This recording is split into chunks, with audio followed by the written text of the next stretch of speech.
Originally titled just XCOM, the Bureau was meant to be a precursor to XCOM Enemy Unknown in the style of a first-person shooter.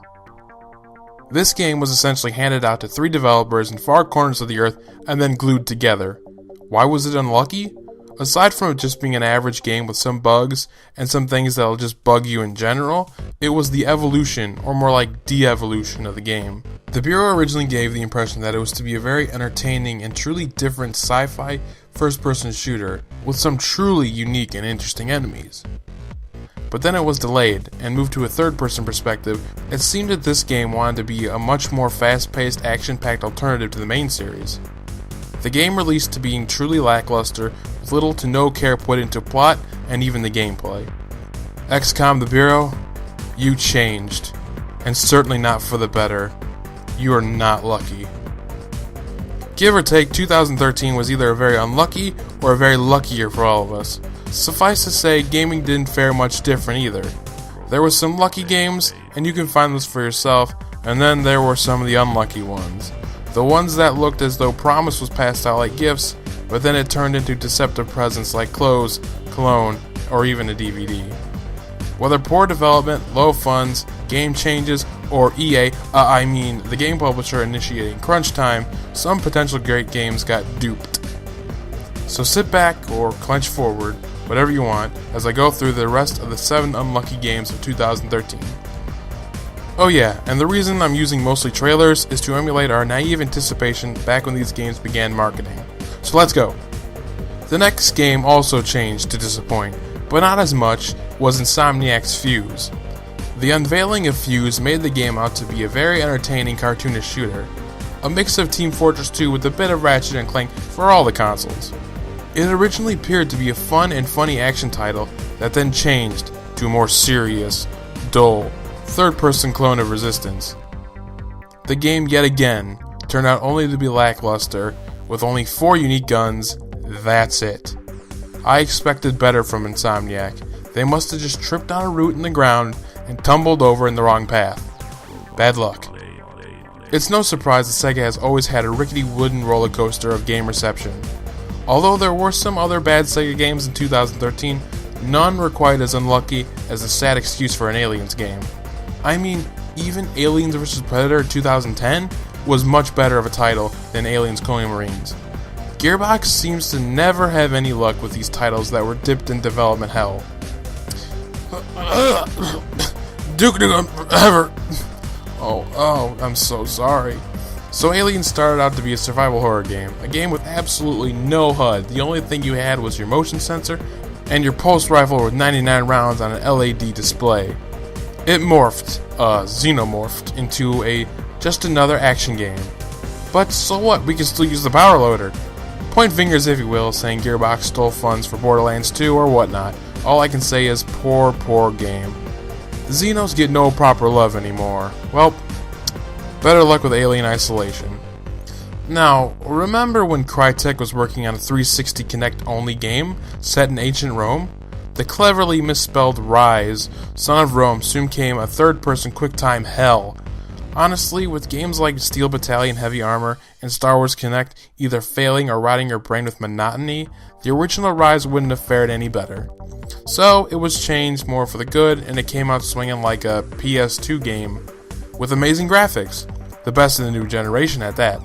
Rise looks astonishing, but the gameplay makes one yawn.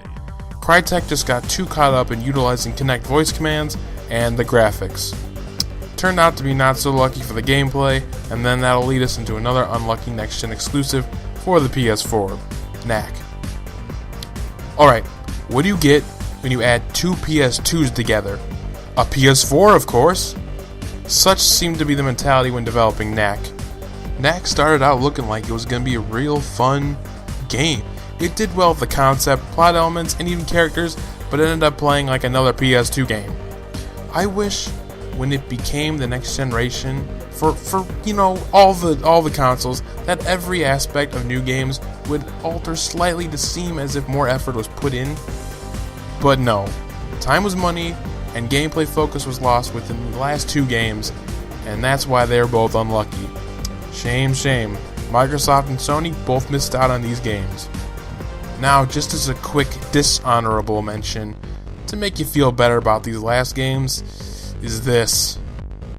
Of course, this game was ungodly 1% complete and tied together with masking tape. It just sucks. Worse than Sonic 06. Ride to Hell Retribution is unlucky because anything could have been better than this piece of shit. Ninja Man?